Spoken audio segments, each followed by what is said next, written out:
Welcome to the family here on Purple Mafia. I am your host, Paladino Joey, or Joey Awajan. Purple Mafia is available on all of your favorite podcasting apps. I thank you once and always for downloading and listening to this show. It is a great pleasure to be back on board with you once again today. And of course, when it comes to the apps, we are featuring Spotify for the show. And I thank those of you that download and listen to the show on Spotify. But it is 100% your choice. So the Minnesota Vikings went into North Carolina today to play against another 0-3 club and escape with a fairly ugly 21-13 victory.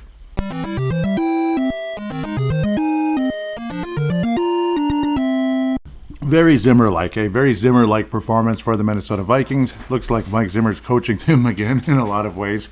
But then again, you had a nervous Kirk Cousins, mistake prone and all that, though his second interception, of course, was unearned. And, well, the defense played significantly better as well against a rookie quarterback. But on the road, not bad. Certainly doesn't help when you finally have Marcus Davenport healthy, number 0, which is how many games he played before today. Did wind up with a sack, of course, which includes a tackle for loss, but also had some nice run stops along the way as well. A generally great game for the defense, or should I say good game for the defense. Felt like they were giving up a good amount of chunk plays here and there against the rookie Bryce Young, which did get frustrating at times, but I've seen a lot worse. Of course, he was just a rookie. I've said that 50 times already. 25 of 32. Definitely was completing his passes was Bryce Young. I'd have to say the Vikings' defensive line, of all things, was actually better than the secondary today. So the Vikings' defensive line finally showing some teeth, even though, again, it wasn't all that spectacular the entire day. But the running game for Carolina generally wasn't working at all. The longest run of the day was 7 yards by Chuba Hubbard, who averaged just under 3 yards a carry on 14 carries. Miles Sanders, 1.5 yards, and an average of 2.7 yards per carry. So the Vikings defense did show up to play. Cam Akers also was in the game, though Alexander Madison did carry the brunt of the carries with 95 yards, which definitely helped move the chains, of course. 5.6 a carry, almost 6 yards a carry for the Vikings throughout the game, along of only 17, so no bursts, but consistency is the key. Cam Akers with only 5 carries, but every one of them was a pretty good chunk play, to be quite honest. 8 yards a carry. Nothing, again, super spectacular, but he looks young, he looks spry, he certainly looks like he could be a better piece than Dalvin Cook, at the very least, in Cam Akers' case. And we'll wait and see what the future is of Cam Akers. I don't expect him to be the next Adrian Peterson or anything, but then again, is that what we want? Cam Akers also had a catch and scamper for a first down, a couple of catches overall with 11 yards. Madison only a 3-yard catch overall, but that's okay, whatever. Hawkinson is continuing to be not worth the contract, not living up to the contract at all. No, TJ Hawkinson has been disappointing, to be quite blunt, for the first 4 games of the season. And I would like to, if I could possibly put in an addendum and errata for last week, TJ Hawkinson should probably get, well, it should be Hawkinson and Cousins, honestly, getting the Christian Ponder Memorial for last week. I think that's a better fit, honestly, than, say, like an Ingram or anybody like that. Speaking of Ingram, who was your right guard today? Ed Ingram. Where's Reisner? I don't know. You know what? I don't know. That's what the Minnesota Wild general manager would say, and that's pretty much my response. You know what? I don't know. So Cousins, what the heck is going on with him half of the time? You know what? I don't know. But the Vikings did come out running a bit today against one of the worst run defenses in the NFL, and it was good. It was good. Cousins struggled. 13 of 19 in the game, missed on a couple opportunities. One interception, again, was the opening drive. The Vikings get all the way to the goal line and throw a pick 6 to a man who had just given up a 45-yard penalty. That was slightly frustrating, just a little bit. Yeah, Sam Franklin Jr. had a pick 6 of 99 yards, as a certain ESPN anchor used to say, or still says whenever he says it, he could go all the way. Sam Franklin Jr. touchdown from 99 yards on the opening drive, and that pretty much put every Viking fan in town in a position of like, bleep this. I mean, just go 0-17, hell with it. Obviously, 0-17 is not going to happen no matter how terrible you are. It's just not. But it's like, you know what? Like, seriously, like, it just felt like the story of the first 3 games and quite a bit of this game as well. Until the tide started turning in the third quarter, and in the fourth quarter was very Zimmer-like, to be quite honest. Kind of grinded out, not good offensive possessions, but pretty solid bend but don't break defense, to be quite fair. Giving up first down after first down, but making the big stop when it matters most in the red zone, which is what the defense did. And quite frankly, a guy who'd been looking awfully ordinary the first three games of the season, and that would be Harrison Smith. With not 1, not 2, but 3 sacks down the stretch. The third sack was kind of sort of, well, you could say the game icer in a lot of ways, because Carolina really couldn't stop the clock, despite the fact, they had timeouts, but they didn't have enough timeouts. They had to use a timeout before that final attempt on fourth down, which was unfortunately not fruitful, as Harrison Smith and the safety blitz was able to get the sack. Thank you, Brian Flores, for calling a pretty good game, to be quite fair. Pat Jones, there was a Pat Jones sighting. He had a couple of tackles for loss, which was really nice. Again, Marcus Davenport, who'd been on a milk carton coming into today's game, looks really good. At least had one quarterback hit, and of course had the sack, which was a tackle for loss, but also was a factor along the way. Dean Lowry deflected a pass. Really appreciated that one. That was in a moment that definitely helped. Kind of but kind of slow down the progress of the Carolina Hurricanes. I just called them the Hurricanes again. The Carolina Panthers. Ivan Pace Jr. continues to be a factor. DJ Wanham had one of his best games of the day. He had a fumble 6. So both teams basically kind of in the season of giving, as both defenses had a touchdown in the game today. DJ Wanham sacking, a strip sack basically, of Bryce Young for a fumble 6, which carried 52 yards down the field. Easily his best game of the season. A defensive line that has absolutely stunk the first 3 games of the season showed up to play in a big way. Rhyme not intended. Harrison Phillips looks average, basically, to be quite fair. The secondary looks beatable, which is frustrating. Byron Murphy Jr. only 2 tackles, so again, keeping receivers at bay for the most part. Jordan Hicks with 13 tackles. Really nice overall game. Cam Bynum had a bunch of tackles, and he was definitely a factor at the other safety position. Josh Metellus, actually no, he's a cornerback. He plays kind of both. He's a hybrid, where Josh Metellus is kind of like a hybrid linebacker, this and that. But Bynum getting beat at times, but at the same time being a factor as well, whereas Josh Metellus is, obviously been such a valuable factor as a safety. But yeah, guys like Wanham, and the fact that Pat Jones, guys like Wanham, Pat Jones, the second, of course, and then Marcus Davenport showing up. That was a huge, huge key for the Vikings' victory down the stretch, and it helped kind of free up Harrison Smith a bit to be more aggressive at the same time, to kind of escape in and make the big plays, and also make tackle after tackle down the stretch. Harrison Smith, obviously, one of his best games ever in a great career, again, and in the last couple of years, looked a bit past his prime, and certainly the first couple of weeks of the season hasn't looked all that spectacular, but a great game today in the face of this one. Harrison Smith definitely showing up to play. Knock on wood, no injuries that I'm thinking about, and if I'm blanking on somebody, I deeply apologize, as of course in the heat of the battle. So it's nice to get in and out of a game without like, oh boy. Guys get banged up here and there on literally bang plays, but thankfully it's not like, oh crap, that type of situation. Again, Cam Akers looks good. As for Dalton Reisner, not sure what to say at this point. It's like, I don't know, are they just... is Ed Ingram's leash that long? I guess. Geez, I mean, I don't know. I would have shortened it a long time ago. Jordan Addison still not getting a whole lot of...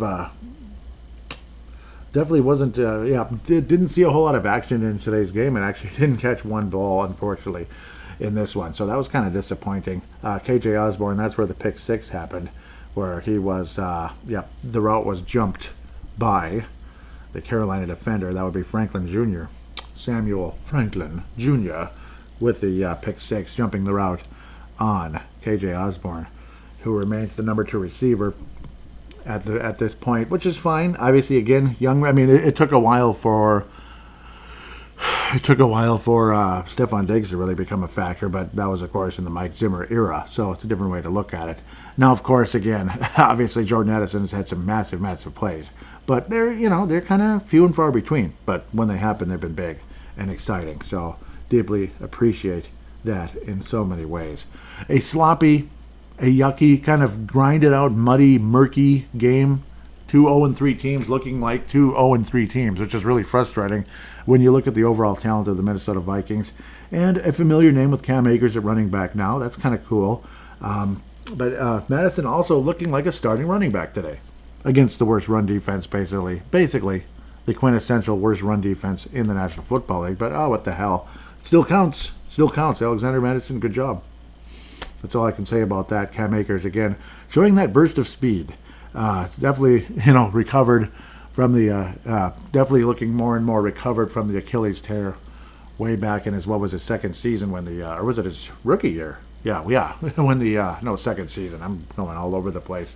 When the Rams ended up winning the Super Bowl after a rookie season, he had again, the Achilles tear in the season opener, played in the Super Bowl and got a ring and all that good stuff. So, and of course, that was with a guy by the name of Kevin O'Connell as his offensive coordinator the previous 2 seasons of his career. So a little rookie year and then the Super Bowl year, of course. But I don't know. I don't have a whole lot to... I'm not all that super excited. I'm not dancing on the roof. Anybody that is, I mean, good for you, I guess. I'm not one of the face paint wearing, jersey stouting fans, jersey strutting fans out there anymore. I never wore face paint, but I would wear jerseys and hats and stuff like that. Hats, maybe a shirt, this and that. I've definitely quieted down over the years in a lot of ways. And plus, I've been podcasting since 2008. I'm one of the oldest podcasters pretty much you'll ever meet. When it comes to not my personal age of 44, there's older podcasters, believe me. Michael Savage is 80. So put it that way. Former radio host, become full-time podcaster. But yeah, that's just one name to bring up. But age of just podcasting from 2008, that's a pretty old one. The internet was quite different back then, and podcasting providers were quite different back then as well. When you consider Hipcast versus what you can do today in so many different ways. Danielle Hunter had some moments. Did he really stand out? Kind of, sort of, not really. Ivan Pace Jr., solid game, so on and so forth. Really appreciated what he was able to do. But Jordan Hicks has had a hell of a year, I think, to be quite honest. He's probably been the most consistent player on the defense for the Minnesota Vikings in 2023, in my humble opinion. Have I been wrong before? Of course. KJ Osborne also had a tackle on one of the turnovers, of course, as the Vikings had a couple of them. Again, the second interception was batted away late in the first half. It was just irritating considering we're trailing the frickin' Carolina Panthers. We're trailing the frickin' Carolina Panthers, and we're heading into halftime, and we're not getting the ball because we received it again on the opening drive. We had the opening drive, took it down the field, and threw a pick six. It's just, it doesn't get worse than that in terms of you've got to be bleeping kidding me. Though I suppose the only thing worse could be, it would be like a pick six on the opening play of the game, which could happen. But it's just such a tease. You drive down the field in fairly impressive fashion, and then you throw the pick six. It's like rubbing it in our face in a lot of ways. You thought we were going to score a touchdown there? I'll take that, you schmucks. That kind of thing. That's what it felt like in a lot of ways. A couple of predictions are kind of correct. I did predict that Justin Jefferson would have 2 touchdowns in the game, but I thought he'd go over the century mark to 150 or something like that. Wound up with 85 yards and 6 catches. Okay, but 2 touchdowns, so at least I was right about the touchdowns. I figured Adam Thielen would have a good day, and he was the leading receiver for the Carolina Panthers. But Terrence Marshall Jr. did have the most catches, but only 56 yards. Adam Thielen was 76, was denied in the end zone once or twice along the way. Looks better this year than last year. 2 years ago, Thielen looked great. Last year, Thielen looked way past his prime, couldn't get separation. Whereas this year, he's been getting some separation. He was really good last week, him being Adam Thielen, and this week, of course, very good. It's very solid as well. Am I missing him? Kind of, sort of, not really, kind of, sort of, yes. Obviously, he's a good guy. He's a little crazy. He's extremely competitive. this and that. He was screaming at the referees in the final play of the game because he probably thought that was an illegal pass by Kirk Cousins, where it was literally a throwaway, like run the clock out and throw the ball away. He probably was saying there was no ineligible receiver in the area, which would be like intentional grounding or whatever the word would be. So I don't know. Regardless, the game ended and they let it go. I'm sure the Panthers would have liked to have one final play remaining, but it seemed like most of the team was just kind of like, whatever, it's over, we lost, blah, blah, blah. And that's kind of the way things wound up down the stretch. It is definitely safe to say that Ivan Pace Jr. is, I mean, obviously this is an old story now, but I'll say it again. Ivan Pace Jr. is a starting running back and apparently, linebacker, that might sound a little better. Brian Ozema II is not, apparently. So it's interesting how Ivan Pace Jr., an undrafted free agent, was able to knock out a mid-round pick from a year ago from a starting role, which it looked like he had. But Ivan Pace Jr. has become a starting linebacker in the league. Hopefully his size doesn't come back to bite him in the future. But I don't know. It should be. He's been hanging in there, and it's been very impressive. Doesn't look like a Pro Bowler or anything, but definitely a worthy piece to the Minnesota Vikings defense. And great to have Brian Flores Jr. I thought he called a great game. Did I call him Jr.? Brian Flores. I'm going nuts. And I had a lot of weird mistakes last week where I think I was talking about the Lions and I called them the Pittsburgh Steelers. So I apologize that I've been so frickin' sloppy. I apologize. I really do. Because, I mean, it's like there's like 15 scores in front of me.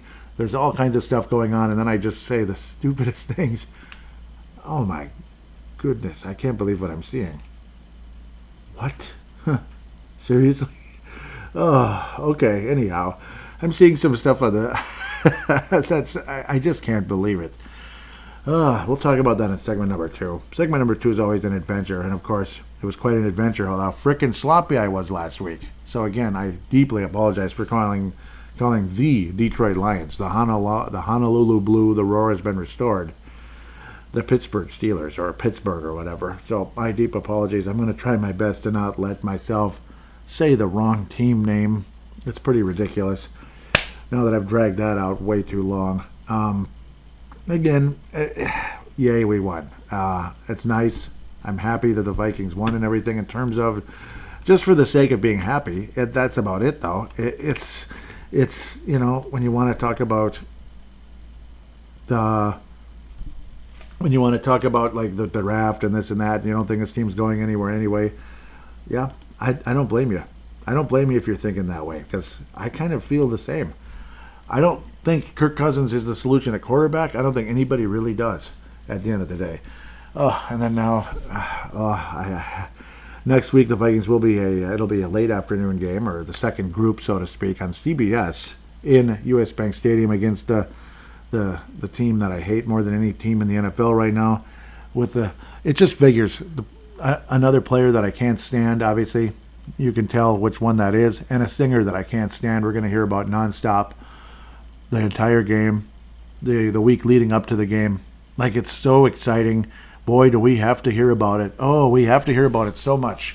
Oh, I don't even want to say their name. You know who they are. Celebrity relationship bullcrap. I just don't want to hear about it. Can we just watch sports? Can we keep politics out? Can we keep celebrity bullcrap out?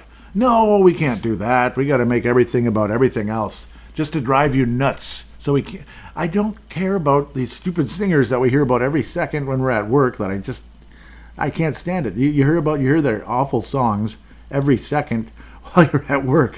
Why do I want to hear their awful songs or hear about them constantly during a game? But there I go, screwing it up for everybody else. My fantasy baseball team is literally coming down to the wire here. I'm not sure why the score updated in a negative way. I thought what the heck? Why did it drop? I can't see what changed, which is really disappointing. But, yep, going down to the wire, my fantasy baseball team, probably by later tonight, I'll know, as I'm recording the second and third segments, if I'm a champion or a silver medalist, so to speak. So we'll have to wait and see. Figures that a bunch of players are sitting out because it's the final game of the regular season, which used to kill me in the Super Bowl in the past as well, which is why you don't, yeah. They don't leave guys out there that long. So annoying. But I will mention one thing right now because I'm going to forget if I don't mention it right now. Tim Wakefield, at age 57, has passed away due to brain cancer. The Boston Red Sox legend who won a couple of World Series 2004 and 2007.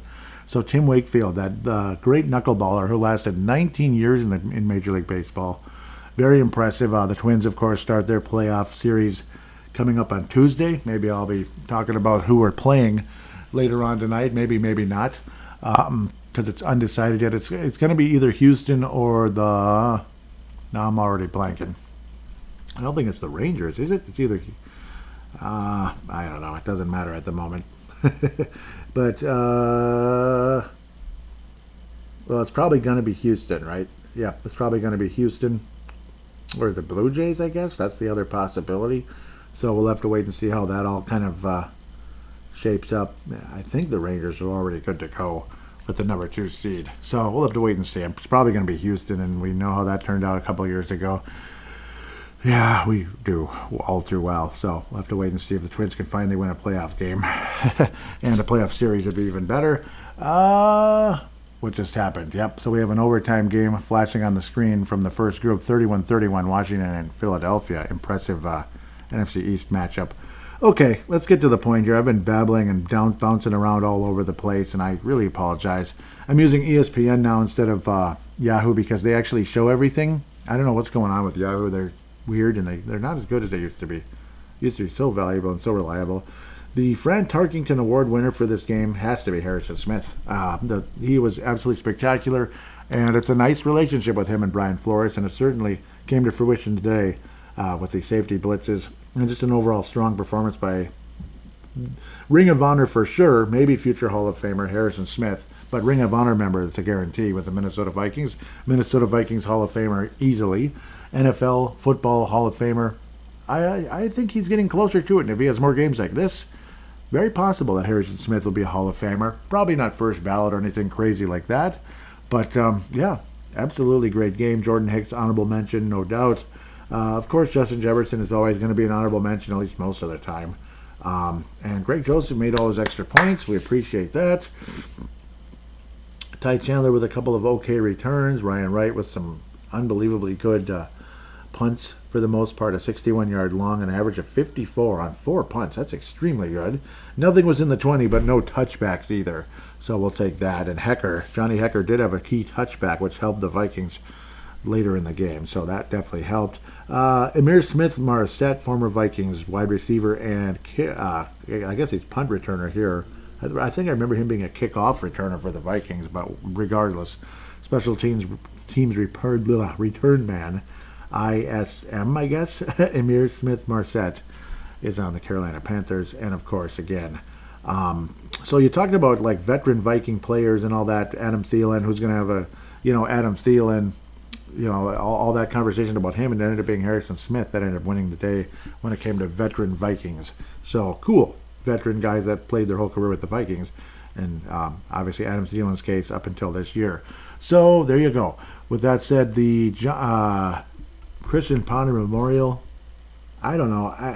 I'm going to give it this week because he's earned it. He deserves it for multiple games, I think, this year, or at least honorable mention, but he's going to finally bring it home.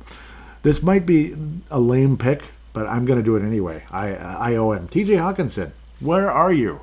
Where are you? Thanks for holding out, buddy. Thanks for holding out during training camp with this earache, and then, now is what was it, his hamstring or something for a while there? And then, 2 catches later, what did he have? Like multiple, I don't know. Yeah, he had a fumble at the beginning of the game last week. That really set things in motion, going the wrong direction, which was insanely frustrating. So TJ Hawkinson, there it is. You're getting it, buddy. And you're on a fast track, TJ Hawkinson, for the Christian Ponder of the Year. I'm dead serious. That's how disappointing TJ Hawkinson has been. As awful as Ed Ingram has been, there weren't as high expectations at Ed Ingram. Everybody knew he was probably the weakest link on the offensive line. So whatever. TJ Hawkinson's supposed to be, what is he, the top paid tight end in football now? Other than the jackass who plays for that team we're playing next week. The jackass, that's what he really is. That's the one thing Hawkinson might have on Kelsey. He's not a jackass, but maybe kind of after the holdout. He's starting to lose me a little bit. And with his performance so far, I'm very disappointed. With that said, we'll take a quick break. Segment number 2, we'll talk about the Kansas City Chiefs. Ugh, and the rest of the NFL and all that cute stuff.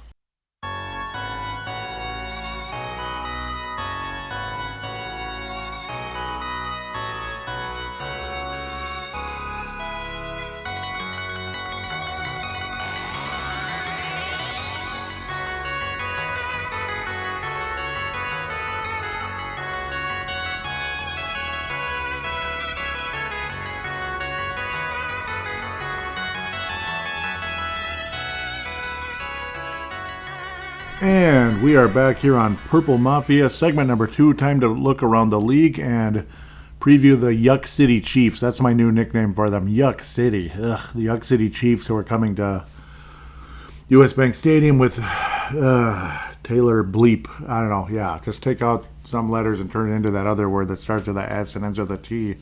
Yeah, that one. Anyhow, yep, I'm enjoying my grape Waterloo here, relaxing.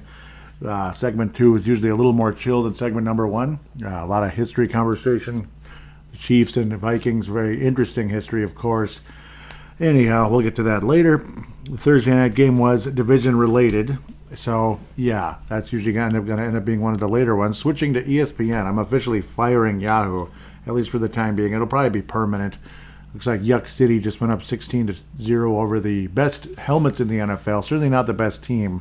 And it's unfortunate for Robert Saleh. Hopefully the owners and GMs are understanding of that situation because, I mean, they're supposed to have Aaron Rodgers for Pete's sake. And, yeah, anyhow, Yuck City's winning and blah, blah, blah. And I'm sure they're heavy favorites over the Vikings, who beat the Panthers today 21-13. Next, the Cowboys over the New England Patriots. That's Yuck City as well, 38-3. That's a very familiar score. The Vikings played in a game like that last year. Okay, I'm not used to this. It's not doing what I want it to do. That's the one thing about, okay, that's what you do. Okay, gotcha. Yeah, it's going to be a little different. Dak Prescott, looks like Cooper Rush played a couple of downs. Imagine that. Because it was a blowout. 38-3. Vikings and Cowboys had a similar score last year. Mac Jones had some moment. Bailey Zapp anyway, was zapped into another dimension. But so was Mac Jones, unfortunately. It was just an awful day for the Patriots. Would have been nice to see the Patriots whoop up on the Cowboys in the Super Bowl. Ezekiel Elliott was on the other sidelines and mustered 16 yards in a game where the Patriots were behind the entire day. Yeah, anyhow, there's not a whole lot to say other than the Cowboys just kind of put a whipping on them, unfortunately. Yeah, Cowboys didn't even run the ball all that much. Actually, they did. It was just spread around so much. My goodness, like 8 different players ran the ball, including Cooper Rush. And, of course, including some kneel downs and victory formation, all that cute stuff. CD Lamb with 1 carry for 12 yards as well. I don't know. I mean, I probably just need to get off of this. The Cowboys crushed the Patriots. Cowboys are 3-1. Patriots are 1-3. Wahoo. And the Chiefs, yeah, they made their extra point. I'm so excited. Let's go to England, jolly old England. Yeah, perfect place for... Great, now what? Ticket to tonight's game. Oh my God, you're kidding, right? Who is my all-time Oh boy, Houston, we have a problem. Well, that was interesting. I apologize for that, but that's how it goes. Maybe I should turn the volume off. That might help, huh? Might help a little bit. Yeah. Okay, yeah. Now the volume's dead, so in case that hops up again, I won't have to worry. Travis Etienne Jr. was a jolly old chap going to Britain. 23-7, the Jaguars defeated the Atlanta Falcons. Desmond Ridder apparently has never won a road game in his career, but this was an international game anyway, so it kind of doesn't count. It's kind of like what do they call that? Like a neutral site. Yeah, Trevor Lawrence with 1 touchdown. It wasn't that great of a game, but the Jaguars, as they might say in Britain, Jaguars did just fine. They're only 2-2 though after winning their season opener. Etienne Jr. did not get in the end zone, only 55 yards on the ground. Trevor Lawrence actually rushed for 42. That's semi-impressive, I'd have to say. Desmond Ridder, mediocre at best with, I'd say below average, honestly. A couple of INTs and a single touchdown pass. I don't know. this game was kind of balls, for lack of a better term. It was balls. There was a lot of balls games today, a lot. Like 38-3 Cowboys and Patriots. What do you want to talk about? The Cowboys crushed the Patriots. Is that all you need to know? I think it is. Jacksonville and Atlanta, it's like, well, I don't know. This might have been the Super Bowl like in 99 or something. Maybe. Mark Brunell versus that creep that beat the Vikings. What was that guy's name? Chris Chandler? Oh, God. Give me a break. Chris Chandler. A career backup with, starter. He was kind of starter. He was a starter level quarterback who was a career backup and all that stuff. Most of his career and stuff. Anyhow, why am I even getting into that? Buffalo Bills, there's another balls game. A team that scored 70 points last week got rung up for 48 this week. That would be the Miami Dolphins, their first loss of the year. A reality check and a similar result of the 92 season, 93 AFC Championship game. Yeah, where the Bills beat the Dolphins. Of course, a lot of us would have loved to see San Francisco and Miami in the Super Bowl. That would have been the coolest thing ever. And then we got Buffalo and Dallas. That's all you need to know. We got Buffalo and Dallas. Tua, just certainly not his day today. Interception, a touchdown. He got the yardage, he got the completions and all that good stuff. Even the quarterback rating was halfway decent. But the QBR, which is a different story, obviously, well, one way or another, the old-fashioned rating, Josh Allen had a perfect quarterback rating. That's, again, all you need to know. He only missed, 21 of 25, only 4 incompletions for Josh Allen, 4 touchdowns, 320 yards, and 158.3 quarterback rating, which is perfect in the National Football League. Latavius Murray of Buffalo, that's former Viking watch, with 4 carries and 32 yards. He actually led the Bills with 32 yards, but definitely Stephon Diggs with 3 touchdowns and 120 yards. Great day for him on 6 catches. Tyreek Hill not doing any peace signs today, as he had 1 single 20-yard scamper. Otherwise, 58 total yards and 3 catches. Completely different day for old peace sign himself. I used to hate the guy, but I don't know. I'm becoming neutral. His former teammate took over that role. It's funny how it's another Kansas City Chiefs player. Yuck City Chiefs. I have to stick to that name. Yuck City Chiefs. Miami had two sacks in the game. Buffalo had 4. Greg Rousseau led the Buffalo Bills with 2 sacks in the game on Mr. Tua. Again, just simply wasn't Miami's day, unfortunately. Big Dolphins fan. Well, kind of a closet Dolphins fan since like this day I started watching football. Teams like San Francisco, Miami, it's just classic, like heritage type teams in my opinion. In a lot of ways, Buffalo's a heritage team, but are they though? I don't know. Before Jim Kelly got there, they didn't do a whole lot. They did have OJ, they did have the juice and all that back in the 70s, but I don't know. That's kind of all they had though. Sorry, the Brown Bowl, Baltimore versus Cleveland. Baltimore is the only team in the NFL that's a part of 2 different bowls where it's like a team moves away and you're kind of getting revenge on one city. It's like 2 teams that played in the same city. Yeah, anyhow, in this case it's the Brown Bowl, the Baltimore Ravens versus the Cleveland Browns. And as per usual, the Baltimore Ravens win. Unfortunately, Cleveland, who's looked so freaking good coming into this week, did not have their starting quarterback. They had somebody named Dorian Thompson-Robinson, DTR, and he threw an INT 3 times in the game, and that's kind of the story. Baltimore does have a good defense, a good pass rush, all that good stuff. Lamar Jackson, and obviously Cleveland has a fantastic defense, but just the vibe the whole game, it was just kind of like not good. It wasn't a good vibe for Cleveland, unfortunately, and they lose their first home game of the season after being 2-0. Baltimore's 2-0 on the road, which actually has kind of been their MO. It's been their signature kind of forever. They've always been kind of a good road team in one era or the next, certainly in the Joe Flacco era. They went all the way to the AFC Championship game as an underdog back in 2008 and ran into the nasty, disgusting Pittsburgh Steelers, who, I wasn't a fan of that particular club. Yes, I'm kind of a love-hate type of guy. I like seeing Cleveland do well. Can't stand Pittsburgh, stuff like that. Pittsburgh I like more than I used to. Not that you're here to hear about who I love and hate, because I'm making it a little bit too much about myself here, and I apologize for that. Cleveland, Obviously, just like, what more can I say? It's just not their day. Again, another one of those balls type of games. Like, okay, this team got killed, this team sucked today, and that team got killed, and that team sucked today. Oh, Pittsburgh, what? I feel so bad about this. Speaking of Pittsburgh and not being a fan, but I don't mind this game. Kenny Pickett's kind of okay. They weren't okay today. C.J. Stroud kicking some butoxis, 306 yards. This is the Houston Texans, not the Pittsburgh Steelers. It's the Houston Texans or the Detroit Lions or anybody like that. The Texans, 30-6, another blowout. It's just blowouts everywhere except the Vikings game practically. The Chiefs and Jets, you can kind of see where that's heading. Devin Singletary also threw a 6-yard touchdown. That's cute. C.J. Stroud threw 2 of them for 300 yards overall in the game. Pittsburgh destroyed in Houston. The Houston Texans definitely showing signs of significant improvement, a big step forward, and all that cool stuff. Mike Boone, he was on the Vikings, wasn't he? He ran a ball for 4 yards in the game, but for Houston, that's cool. So, yeah, he was on the Vikings for a minute, wasn't he? I do believe so, my lord.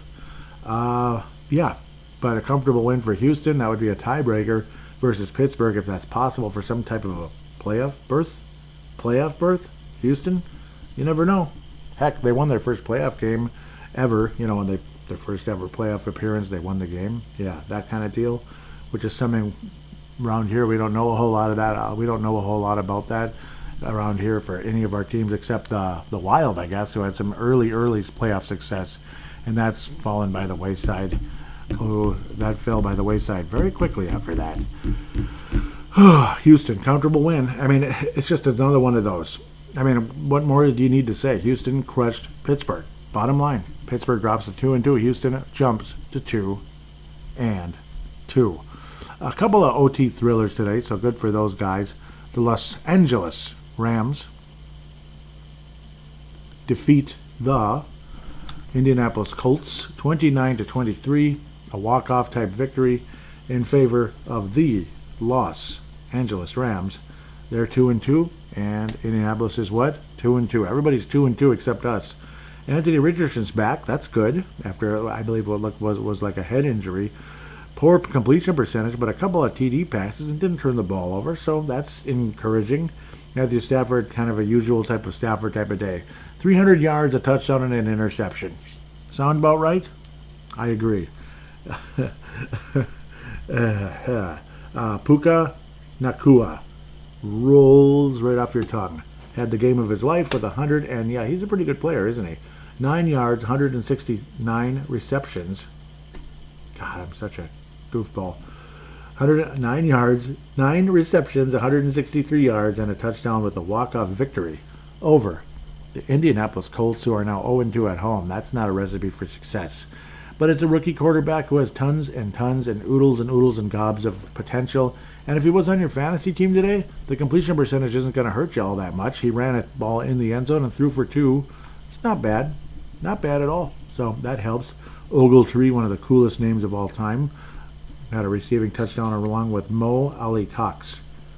Interesting. We got some interesting names everywhere. Tyler Higbee, even that kind of rolls right off your tongue, doesn't it? It just does. Puka Nakua. And I'm probably mispronouncing it, but old Puka with the walk-off winner against the Indianapolis Colts to get the Rams in his house in a lot of ways. The Rams were up 21-0 and 20-0, in this game at one point, and unfortunately for the Rams, they almost blew it. But they didn't. They won. Wahoo, wahoo. Why is the screen not moving? Because it's just not, and it wants to make me upset. That's just the painful part, because I don't think it's going to respond to me now. Oh, there it is. That might help. Sorry, I am really kind of a clown right now. You ready for another blowout? Me neither, but we're getting it anyway, whether we like it or not. What is up with the Bengals? So much for my Super Bowl pick. It's like would have been like picking Virginia in the NCAA tournament. Like, was it 4 years ago? Number 1 seed in the entire tournament, out in the first round. It never happened before. It was nuts. And then the next year they won the national championship. Yeah, so maybe hopefully Cincinnati, if they have an awful season, they win the Super Bowl next year. which just might happen. Joe Mixon with 67 yards on the ground. That's about the highlight of the day. Burrow, not bad numbers, but just not much. Not much to brag about. Not much to write home about. Ryan Tannehill threw an interception, but was pretty, efficient outside of that with a single touchdown, but nice accuracy. And Derrick Henry turned back the clock quite a bit today. 5.5 yards a carry. The Cincinnati run defense could not get the job done. 122 yards on the ground on just 22 carries. And the ever-talented DeAndre Hopkins with 63 yards for the Tennessee Titans and just 4 catches. Nick Westbrook, just Nick Westbrook, let's just go with that, with a touchdown. And then Josh Weil, nice. That's kind of what type of day it was. 27-3. It's just the Sunday of blowouts, isn't it? What the heck is up with these teams? What the heck is up with everybody? Patriots get crushed, and Cincinnati, and blah blah blah. The Jets are getting run right off the field. It's just blah. And then you get overtime thrillers like the Colts and stuff, and the Philadelphia Eagles and all them. Another blowout. You ready? Another one. Oh, Buccaneers and Saints 26-9.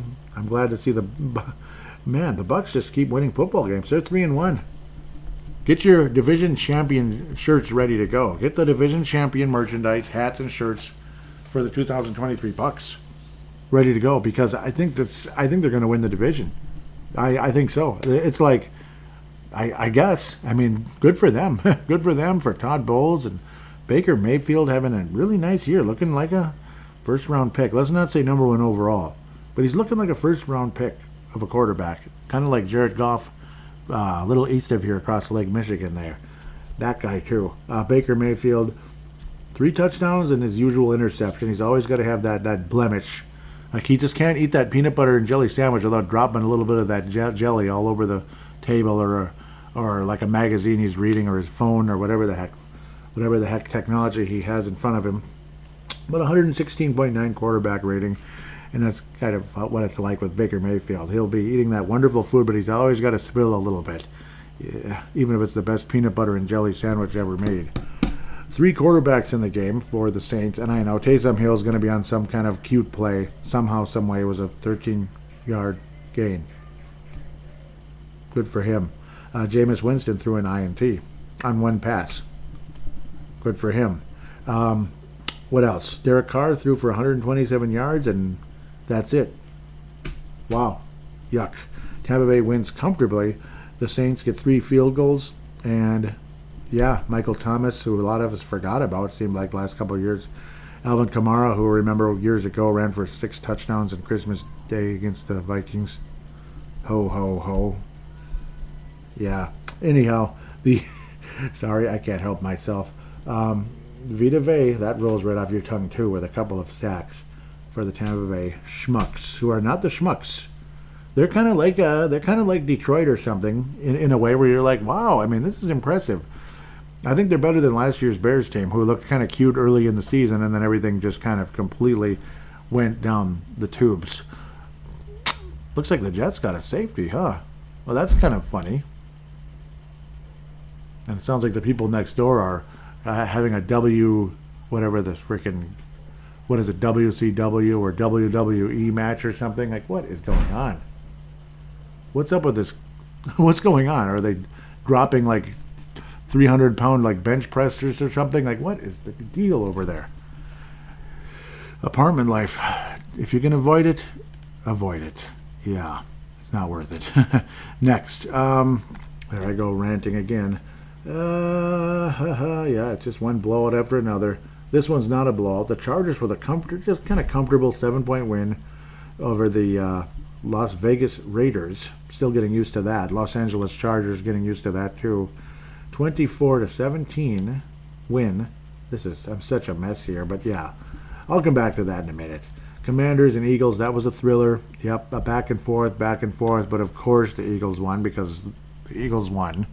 And I'm beginning to think it might be a rematch in the Super Bowl, or just flat out the Eagles the Eagles just win it. I can't imagine any team being hungrier than the Eagles after what happened last year. They should have beaten the Yuck City Chiefs. They should have. I thought they were the better team, and it's not just because of how I feel about the Yuck City Chiefs. I thought they were the better team. period. Yes, Kansas City has the best player in the world. But Jalen Hurts ain't far behind. And I thought the Eagles had a more complete team. That's not being rube or whatever you might want to think. As for the Washington Commanders, very, very impressive showing. But unfortunately, it's not college football where you get ranked. I mean, well, some people can do that, I suppose. But it's not college football where you can get ranked. You don't really lose ranks going and losing against the best team in the league by 3 points. Whereas, where it's just simply a loss is a loss, and that's the unfortunate part. But a great, great, great effort by the Washington Commanders. It's kind of sad to see them lose, but also equally impressed with how good this Eagles team is and how they get the job done. Jalen Hurts with 300 yards, couple touchdown passes, rating way up there. Didn't run for a touchdown, but he's got the most touchdown runs, I believe, in the history of the league for the short amount of time that he's been in the league. So very impressive. Jalen Hurts. It's not that hard to be a fan of his. You might hate the Eagles and all that. You might think they're the biggest jackasses ever, but I think it's more their fan base than anything else. A.J. Brown, what a great day. 175 yards, a couple of TDs for the Eagles. That is a fantasy phenomenal number. That's just a fantasy phenom right there. Brian Robinson fumbled but didn't lose the fumble, which is always nice. He did get in the end zone. He's another, again, I mention him almost every week, about one of those nice, third or fourth running backs for your fantasy team that you just love. You just love that guy. He's so reliable. He overachieves week in and week out. Particularly, he'll always have that little touchdown waiting for you, and it's like that's what like a guy like believe it or not, even Mo Williams is like that at times. But obviously Robinson's a bit further along than a Mo Williams, but just kind of bringing up that name. Maybe like a James Stewart kind of at times when he wasn't like a full-time guy. Anyhow, a very impressive win for the Philadelphia Eagles despite the fact, well, a very impressive showing by the Commanders, but the Eagles were able to overcome it and make a field goal in OT to defeat the Washington club that looks pretty good. The Washington team called the Commanders anyway. 3 sacks for Nicholas Morrow of the Philadelphia Eagles, who had a total of 5. The Commanders had 3. I don't know. You come out feeling bad for the Commanders, but again, like I said, equally impressed with the Eagles. They are the cream of the crop this year, looks like. The other team obviously could be San Francisco, but I don't think they played this week. Oh, they did. Yes, they did. What am I talking about? Of course they did. Another blowout, but we'll get to that in about 5 seconds here. I just want to make sure I'm not missing stuff. Sorry, I'm such a dang mess, but that's how I am lately. Somehow I got into the Steelers before the Commanders, but I'm still getting used to this, so this different setup. That's kind of what's really happening. The last game before we get into division talk, and then of course the Yuck City Chiefs coming to town with Lamo Bleep, Lamo Slip, Lamo's, I don't know what her name is. Taylor Putz. Joshua Dobbs, another outstanding performance for the Eagles, or the Arizona Cardinals. The Battle of the Red. Apparently the Cardinals wore all white today, which is interesting. But the other best team in the NFC, the 49ers, 4-0, just like the Eagles. Brock Purdy, another solid performance. Quarterback rating up on the moon. He had one incomplete pass. One. And probably the fantasy champ of the day is Christian McCaffrey with 3 touchdowns in the game, 106 yards on the carrying. And that's what I thought. He also had a 4th touchdown receiving, 71 yards as well with 7 catches, 106 yards on the ground with 3 touchdowns. So 4 touchdowns. Yeah, I know that's simple math and all that. All-purpose yards, 177. Impressive. So 1 pass was incomplete to Christian McCaffrey. It might have been a throwaway along the way. Other than that, almost, my God, Brock Purdy, completion percentage in the mid-90s. Doesn't get much better than that. So say what you want about old Mr. Irrelevant over there in San Francisco, and he's just a placeholder. I think he's pretty good. He's not Tom Brady, at least not yet, obviously. Tom Brady wasn't Tom Brady the first year. He was clutch, and he was good, and it was a great defense with good coaching and this and that in New England. But he wasn't as Tom Brady-ish until like the next year or two. That's when his confidence really started soaring to the moon. He was just kind of a young young guy who was clutch and got the job done. That's what Tom Brady was. And then as the years progressed, he became something a heck of a lot more special than anybody could have ever imagined in the 6th round of the draft, despite the fact he came from a very heritage-like college called the Michigan Wolverines. Brandon Ayuk was on fire with only 6 catches for 148 yards. And this is definitely a better Arizona team, but they got absolutely stomped 35-16. Again, wearing all white in San Francisco, and they might as well have been wearing white because they were waving the white flag. They were not too long in the game, especially when you have Chris Boyd as one of your Chris Boyd on the sidelines there in Arizona. Chris Boyd. Whew. But it's Arizona. I mean, good for Chris Boyd that he's still in the league, I suppose. San Francisco defense barely had to do much because the offense was just, it was like it was like an image of perfection. It was like Michael Jordan in cleats. Unbelievable. Just beautiful. Thursday night game. Might as well get to that now. Another semi-thriller. Why is it saying this? You can't tell me that I can't go there. There it is. That was the darndest thing. Jordan Love, reality is setting in with a couple of INTs. Still has 246 yards. But again, mediocre performance overall by Jordan Love. Completed literally half of his passes. Like 50% is not acceptable. It was acceptable, 50-some years ago? Sure. 60% was like, wow, this guy's awesome. Like about 30 years ago in the early 90s. 50% in 2023, I don't know, man. And a couple of INTs to boot. Yuck City. Jared Goff, a little better. He also had an INT, but generally speaking, the Detroit Lions went into Lambeau Field and put the whoop-ass on the Green Bay Packers. Despite the fact the Packers made a bit of a valiant comeback for a minute there, made things a little interesting in that third quarter.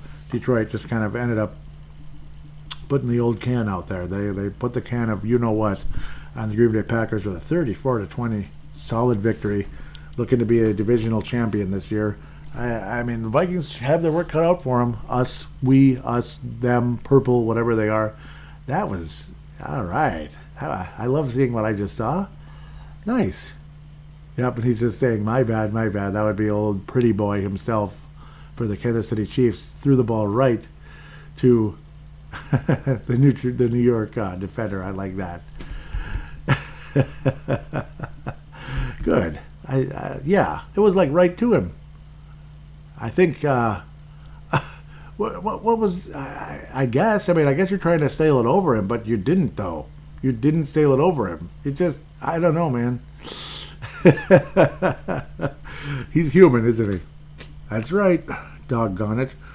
David Montgomery, the former Chicago Bear, absolutely was a huge part of the success of the Detroit Lions with 3 touchdowns, 121 yards, bell cow type of game, and of course, when it comes to Montgomery, solid defense, good running game. Jared Goff, a starting quarterback. He's a starter.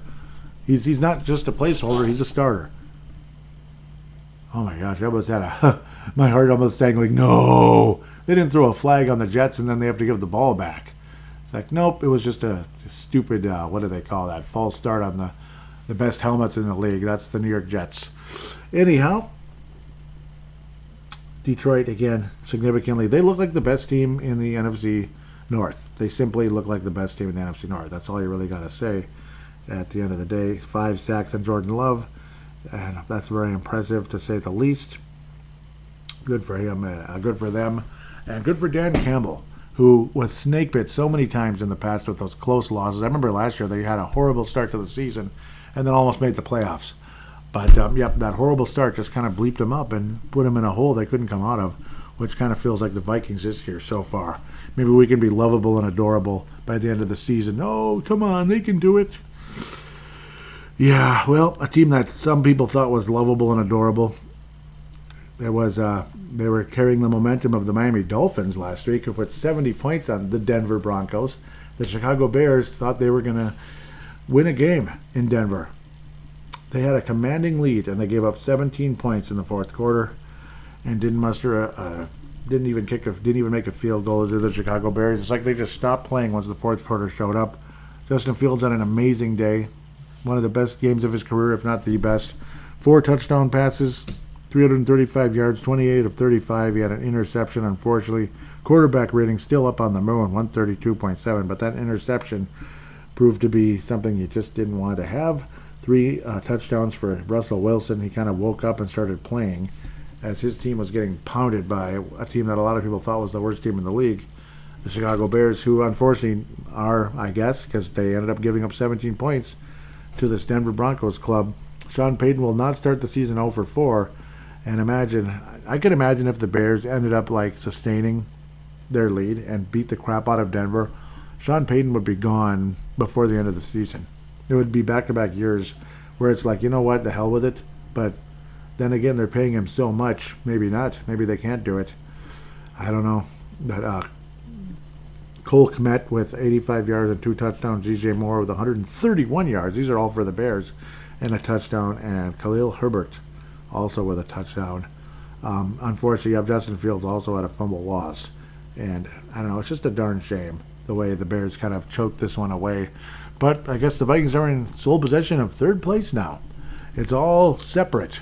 Every team is separated by a half game at least. Detroit first place, 3-1. Green Bay second place, 2-2. Minnesota third, 1-3. Chicago 0-4. Last. So there you go. There's your NFC North roundup. Chicago Bears are in last place, and I don't believe both Chicago teams in baseball were absolutely hideous this past season. The Bulls have talent, but I don't think they'll ever win anything. Didn't the White Sox lose like 101 games this year? So real quick before I get to Casey, and since it's the second segment and we get cute sometimes here, my fantasy baseball team won by the skin of its teeth in a tie game. But at the end of the day, the tie game, a tie game ends up going to the team with the higher seed, and thank God that was me, because one time I lost that way in a championship game. It was a semi-final game actually in hockey about 4 or 5 years ago. It was devastating. I think I was the 4th seed, an upstart team going against the number 2, and then that number 2 went on and won easily in the championship, which tells me I would have probably won the title had I mustered maybe 1 goal extra or something, whatever the difference was. It was devastating. And I wound up with a nice, pretty bronze trophy, if I remember correctly. Yay. But my fantasy baseball ends up winning it all this year, starting off in first place and ending in first place. One of those magical years where it just, we just kind of hung on, stayed just a little bit ahead of everybody else. I didn't dominate the league. It was just a little bit ahead. Things kind of looked a little bit scary for a while, but ended up winning. Thank God. And the Minnesota Twins will be... I don't even know what the word is anymore, but there's no tip-off or anything like that. It'll be throwing opening pitch, I guess, with the Toronto Blue Jays. The last time the Twins and Blue Jays faced off in the postseason was the ALCS, the American League Championship Series in 1991. And who won the World Championship that year? The Minnesota Twins. Hopefully the Twins can gain that momentum by somehow getting past Toronto in a small 3-game series, best out of 3 in the wild card, and then you go to the ALDS, the ALCS, and the World Series. So who knows what'll happen. I believe the Twins won 88 games this year, which is just a couple more than that 87 team that won it all with only 85 wins. New York Jets are on the move, and wow, it's now 17-11. Yuck City has given up 11 straight points. And I think New York is going for 2, understandably, because 4 is closer than 5, I guess. Yeah, it helps. Anyhow, somehow it does. But the Bears are what they are. Chicago sucks in baseball, too, unfortunately. Hockey, well, they have the best prospect in the NHL, Connor Bedard. The other Connor, man, Sean Payton looks about 15 years older. Wow. He looks like some old, like World War II, like colonel or something. Well, the sons of bleeps, they went out there and I don't know, we were all dang and curse. That's what he looks like to me. But anyhow, Kansas City Chiefs, Yuck City Chiefs, Vikings history. Let's get to it now, immediately. Since Yuck City's giving up the lead here, which is great. 8 8-5, the Chiefs lead the all-time season series. Only 13 games, all-time NFL series, which does include a Super Bowl, which actually was the first game we ever played against the Kansas City / Yuck City Chiefs, which is a root of my dislike for the franchise. The Vikings were favored by 18 points on January 11th, 1970, because the Super Bowl started a lot earlier back then for multiple reasons. We didn't get as commercial and crazy until years later, including adding 2 more regular season games along the way. Vikings favored by 18 points against an upstart Chiefs team that did also feature a former Gopher star by the last name of Bell. But the bell tolled, unfortunately, for the Kansas City Chiefs in a convincing thrashing, 23-7. And the Vikings actually trailed the game 23-0 until they finally scored a touchdown in the fourth quarter. In New Orleans, Louisiana, Tulane Stadium, 80,562 fans in attendance to watch a completely upstart, complete underdog put the whooping on a powerful, awesome Purple People Eaters club that had all the talent in the world, was young and exciting because, yeah, the Purple People Eaters were young and exciting in 1969. They had Joe Cap, I believe he's called the Raging Cajun, right? He was a crazy guy, but he didn't have a good day. And, and Gary Kuzo came in as a backup at one point, didn't do anything. Len Dawson sacked 3 times in the game, had an INT. He didn't have great numbers, but back then, 12 of 17 is extremely efficient, especially back then. He was the better quarterback, definitely. Joe Cap, unfortunately, threw a couple INTs, and the Vikings lost their first of 4 Super Bowls. The only one that had featured Joe Cap, because Mr. Fran Tarkenton would return and give the Vikings hope to go all the way. But unfortunately, he'd aged a bit with the New York Giants, and the Vikings in the future would just be underdog after underdog after underdog in Super Bowls. This was the chance. It's like that was your year, and you blew it. And unfortunately, that's kind of been the Vikings' history in so many ways. The next year, the Vikings did what they always do when they have horrific, devastating defeats in the postseason, be it the Super Bowl or the NFC title game or whatever. They put the can of whoop-ass on a Kansas City team on September 20th, 1970, 27-10 in Met Stadium. And how much does that mean all these years later? As much as it meant that day. Nothing. Not a whole lot. And that sucks, doesn't it? It's nice to win a regular season game, but that's all it was, a regular season game. Win the big one. I'd rather lose 27-10 in 8-9 months later and have a ring on my finger for the rest of my life, and could pass it down to my great-grandchildren. I won a Super Bowl over the Chiefs in 1970. Yeah, but guess what? They didn't. Damn it. 4 years later, the Vikings would win comfortably over the Chiefs again. Wahoo. 74 Vikings would go on to play Pittsburgh Steelers, which were an up-and-coming dynasty in the NFL. This was just a few weeks, just like a month later. We would. This must have been the regular season finale. 35-15, and wound up going against a Chiefs team that held us to 6 bleeping points. Whew. So that's 13 total points in 2 Super Bowl games. Great, at least between the Chiefs and the Steelers, who are classic teams in the AFC. The year before, Miami would run all over the Vikings in a lot of ways. Not a sexy team, but they would get all these key third downs and beat the Vikings. The year before, the 73 Vikings lost to the 73 Dolphins, who won back-to-back Super Bowls and never went back since. Actually, they did. I keep forgetting that. But they got their butts kicked by Joe Montana and the 49ers in 84. Next, 1981, all those years later, the Chiefs would win 10-6 in Met Stadium against an aged Vikings team that was in the middle of transition. And, it was meh. That might have been the day before the Miracle, the week before the Miracle versus Cleveland, where the Vikings snuck into the playoffs and lost right away, if I remember correctly. Well, I don't remember it happening, but, via history. The Chiefs would beat the Vikings again and take a 3-2 lead in the all-time series 9 years later. That's a long wait. 1981 to 1990. My goodness, my cat was alive when the Chiefs beat the Vikings 9 years later, September 9th, 1990. Must have been the season opener right there, or maybe the second game. 24-21 in what I believe was Arrowhead Stadium. No, maybe not. Let's look it up. Arrowhead Stadium, Kansas City, Missouri. Yes, it was. Who were the quarterback? Yeah, Herschel Walker received a touchdown from Wade Wilson. Wade Wilson was a starting quarterback, and he completed literally half of his passes. But he threw 3 touchdowns. Steve DeBerg. Wow, that's a classic one. One of the all-time leading fumble guys, if I remember correctly. But he was a good quarterback. He just couldn't only hang on to the damn ball. And Mr. Mediocrity, Herschel Walker, had 68 yards on the ground. So, yeah. Vikings lost, though. Bummer. That was the season opener, by the way.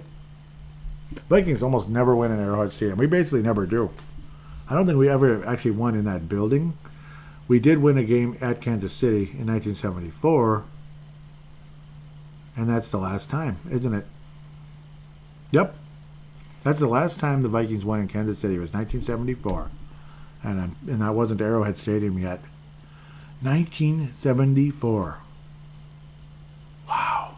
Wow. Wow. It's like, you think about that, it's incredible, but this is not a road game. It's just ironic. The Vikings just cannot beat this bleeping Chiefs team. The Vikings had a nice, what they called, it was like a dome-wrapped victory over the Chiefs to make the playoffs, 30-10. That was a very impressive win. Right after Christmas, it was like, a Christmas thing. That kind of helped the Vikings make the playoffs that year. That was a big win.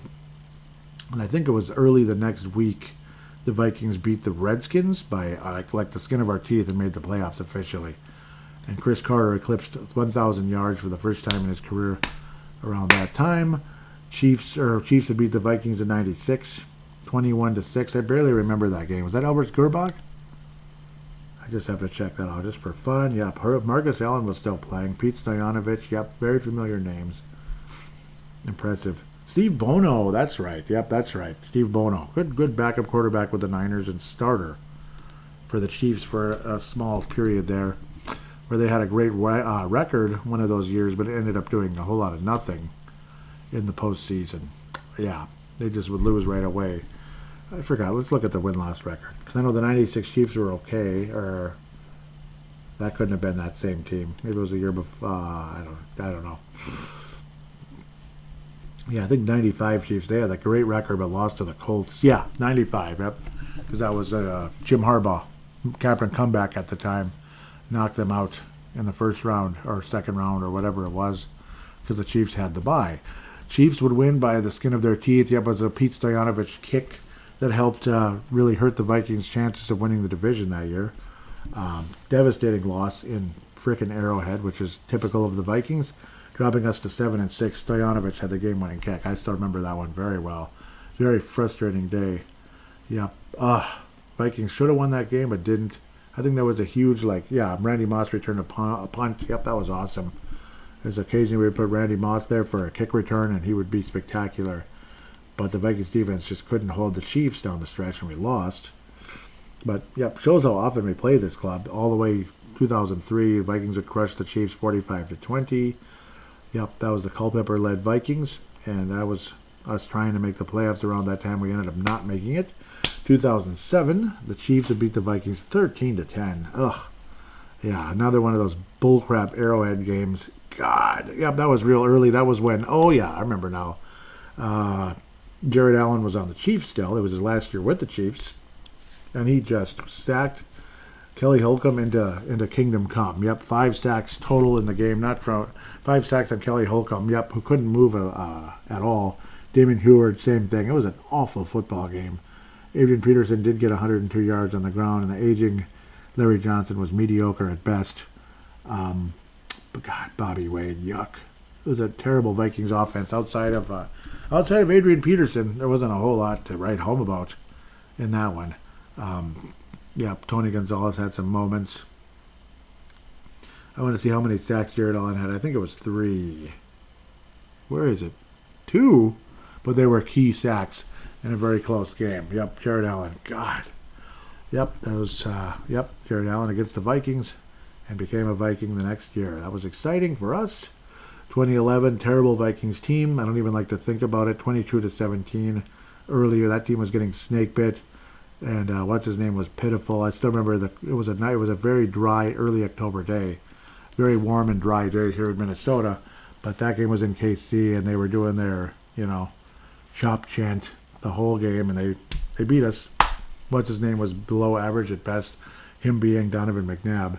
To think that was only wow. That was just two games ago versus the Chiefs, and that was 2011. 12 years ago. 4 years later, the Chiefs would beat the Vikings. The Vikings would beat the Chiefs 16-10 in 2015. Was that against? 2015. Yep, that was a Teddy Bridgewater early on. I think that might have been Teddy's first game. I think no, he played against Atlanta. He came back a couple of weeks later. He was mediocre, was Teddy, and Alex Smith was a little better, but the Vikings would emerge victorious somehow, some way against the Chiefs team in TCF Bank Stadium. That was that fun little year in the bank, including 2014, of course. That was not Teddy's first game. It was a whole year ago. What am I talking about? And the Vikings would lose a close one, back and forth against the frickin' backup quarterback in Kansas City, because the Vikings refused to win in Arrowhead Stadium. I remember ranting about it that day. Matt Moore, yep. Matt Moore had one of his better games. He is a Minnesota native, if I remember correctly, former Carolina Panther. Kirk Cousins had great numbers and everything, but the Vikings, well, he had touchdowns. His completion percentage was way down there, terrible. Dalvin Cook had 71 yards on the ground. But overall, a frustrating day. Yep. When it's such a rare history against a team, it's kind of fun to kind of really go into the history between the two clubs. But obviously, franchise snake bit in the city of Kansas City, Missouri, and also again the start of all of our pain and suffering in the postseason, particularly in the Super Bowl. But now just later postseason games like the NFC title game started against the Kansas City Chiefs way back in early 1970 in Super Bowl number 4. So as for today's matchup, well, this upcoming next week's matchup anyway, against a very talented Chiefs team. Yeah, but I mentioned earlier Tim Wakefield died at age 57 due to brain cancer of all things. Jeez. He pitched for 19 years in the league and won 2 World Series with the Boston Red Sox. One of the great knuckleballers of all time, Tim Wakefield. We will give him a moment of silence. God bless Tim Wakefield and his family. As very, very sad, to say the least there. Kansas City, though, now is up 20-12. I'm not going to be surprised one bit if the Chiefs win comfortably in this game. Obviously, you have he who shall not be named at the tight end position, 37 yards at the moment. Obviously, he's had great numbers.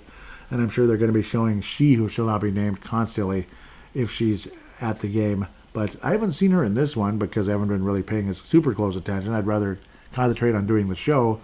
Zach Wilson has actually been decent. This game is in New Jersey, right? Where is it? MetLife Stadium. That would be New Jersey. It's amazing how the Giants and the Jets play in the same building. That's shocking, actually, but it can be done. Isaiah Pacquiao, he can be a pain in the butt to deal with. He definitely was a problem for the Eagles last year. 84 yards and just 8 rushes. Jeez, he is kind of the other peace sign, and he's wearing that same number. Amazing how they moved on from old peace sign in just a single year. Jerick McKinnon, there's a former Viking to worry about, but only 3 yards on the ground. As Pacheco, I'm never going to get it right. Pacheco with a touchdown again. And of course Mahomes had that Kirk Cousins moment where he literally threw it to the Jets pretty much. He threw it right into the Jets defender, which is hilarious. It really was. I loved it. That would be Ashton Davis. Okay. Kansas City, obviously there's talent all over the place, and you really like what I've always liked Steve Spagnuolo.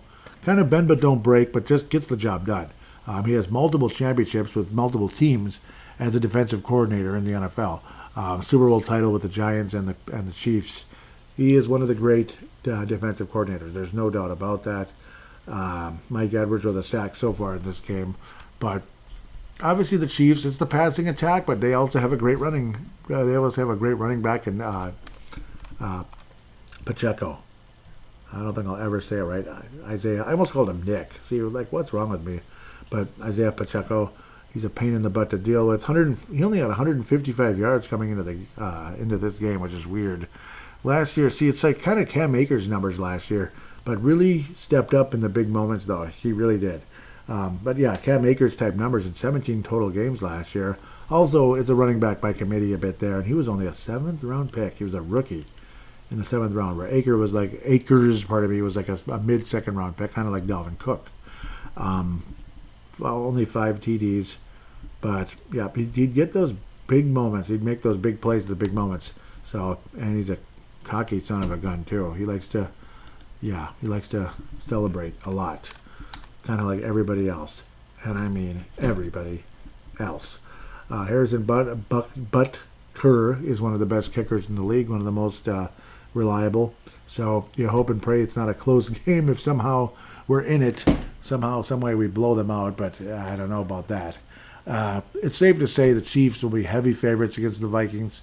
I would be shocked beyond belief, even though it's going to be here. So you want to believe the Vikings have a chance, but home field doesn't mean a whole lot with the Vikings as much as we thought. I just don't get that vibe. We've lost a playoff game there and all that. We almost lost to the Saints. Remember that? We almost did in the playoffs as well. We've had a lot of insanely disappointing games, including the 6-touchdown day against the Saints around Christmas when the Vikings were still alive for the postseason. As terrible as that team was, we were still alive for the playoffs. It just felt worse than it was because we were kind of close to 500-ish. Just kind of funny how all that turns out. So I don't really, as cool as that stadium is, and the whole skull chant and the playing the horn and all that, I don't know. I don't know. I'd like to believe it's going to make a huge difference against the Chiefs, but I'll believe it when I see it. Unfortunately, it's like you go against the best quarterback in the league. He who shall not be named, who's still he's still a threat until he gets a little bit older. Eventually, he's going to get old and not be a star anymore. Kind of like another annoying guy who plays for the Golden State Warriors, who over celebrates as well. Yeah, I don't know. I mean, picking the Vikings to beat the Chiefs would be wonderful. I'd like to believe we could pick off Patrick Mahomes, but that felt like last year if we were going to do that, especially in the regular season, where we'd find a way to win a close game, even against a really good team, especially in US Bank Stadium. It would have been sweet, but right now there's no way I can pick the Vikings over the Chiefs. I think the Yuck City Chiefs, I think they win the game. Something along the likes of, like, I don't know, 34 to 24. I think the Chiefs beat the Vikings by 10, which, sorry, it's just the way it is. I'm being objective. I'm not trying to be a hater of the Vikings, and I think a lot of you know how I feel about the Chiefs. There's a reason why I call them Yuck City, because I can't stand them, and I can't stand can't stand the team. But it is what it is. If the Vikings come out and beat the Yuck City Chiefs, that'd be insanely impressive. But it'll take a hell of an effort. It'll take more consistency. It'll take hanging on to the bleeping ball. It'll take eliminating dumb mistakes by a certain quarterback who is very highly, compensated. It'll take an offensive line to be, more and more consistent. Unfortunately, the kicker missed there. Greg Zierlein, one of the most consistent and reliable kickers in the NFL, missed for the Jets. That sucks. They would have been within 5. And fellow Lebanese man, Coach Salah there, dropped an F-bomb upon the miss. Yep, he's 100% Lebanese. I'm 50%. So 50% English, basically, to go along with that. English and German. With that said, the Chiefs beat the Vikings by 10. It's that simple. With that, we're going to take a quick break, and you will hear from Gerald String.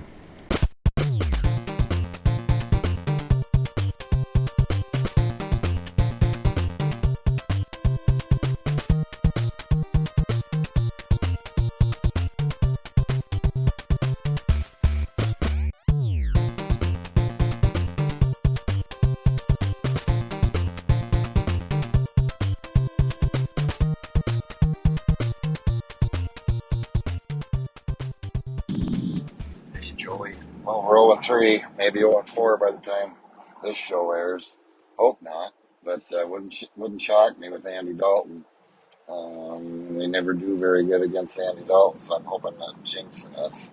But no, my observation in the first 3 games anyway is just my 4 fundamentals that I've, you know, you got to be able to run the ball. You need to be able to stop the run. You need to be able to put pressure on the other team's quarterback, and you need to win the turnover battle. And we failed in all 4 of those areas right now. So, and we've been in every game.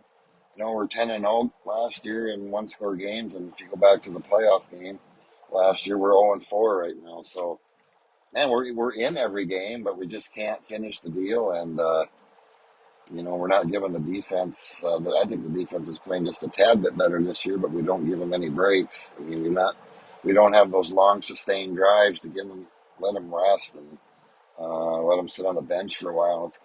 Let's keep the other team's defense on the field for a while and wear them down. But that's been my observation. So I know 0-3 and hopefully not 0-4. It seems like you can't come back from that, and the odds are of making the playoffs.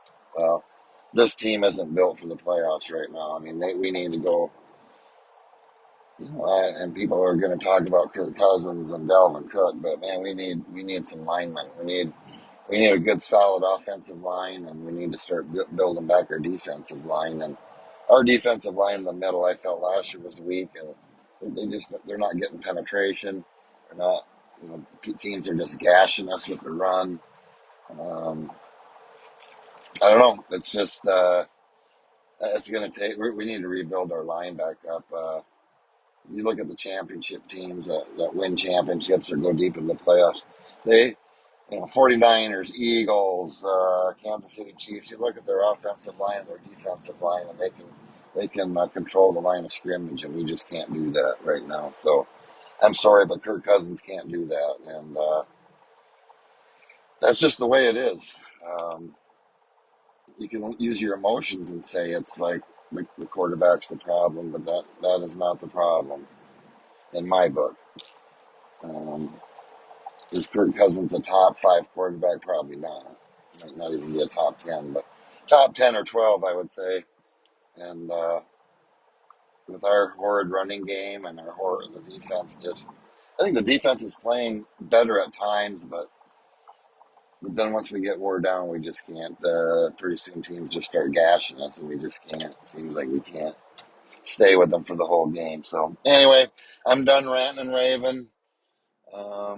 There's always next year. Just kidding. Hopefully we can at least stop the turnover ratio. Like that would we'd at least have at least 1 or if not 2 victories, but didn't happen. So 0-3 and hopefully not 0-4. Hopefully when this airs, we had an amazing game in Carolina, beat one of the worst teams on the road.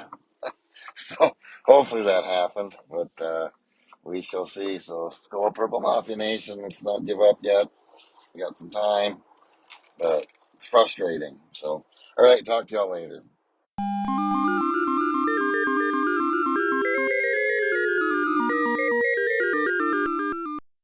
And I thank you so much for that call in, Gerald Sring. Really appreciate hearing from you. Gerald calling in from South Dakota now. So apparently he's moved to South Dakota, correct? Yep, Gerald from South Dakota. So that's really great to hear from you. And yep, he's the classic one who said in the past, did I mention we need some guards? I was in a call in a few years ago. And yep, still the case, and how the trenches are so important to the success of so many franchises that have won the Super Bowl. That's how the New York Giants defeated an undefeated team in the Super Bowl. New York Giants with their defensive line. And the fact that, the Vikings defensive line had easily their best game of the season so far against the Carolina Panthers, and funny, we won the game. So it's stuff like that. Yeah, if you have no pass rush and you can't protect your own quarterback against the other team's pass rush, if you're basically, again, losing the battles in the trenches over and over and over and over again, you probably are going to be one of the worst teams in the league. If you're mediocre, you'll win some games, you'll lose some games. If you're a little, if you're prolific at something else but mediocre there, you'll make the playoffs but lose to a team that's better has a better defensive line / better offensive line, so on and so forth. If you're outstanding in the trenches, at least on one side of the ball, and decent on the other side, you just might be a Super Bowl contender if you have a competent quarterback and all that good type of stuff. So, yeah, totally feel you there. The pass rush definitely was completely not there whatsoever. And funny, Marcus Davenport, playing in his first game as a Minnesota Viking, coming in from the Saints, looked pretty good. That was nice. That was very encouraging, to be quite honest. Really liked what I saw from Marcus Davenport. And hopefully we get more and more of that. Hopefully the son of a gun can stay healthy and maybe earn an extension with the Minnesota Vikings.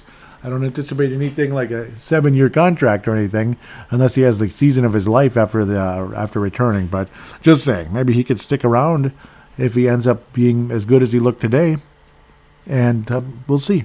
So that's obviously a huge, huge thing, that defensive line, and obviously getting protection from the offensive line.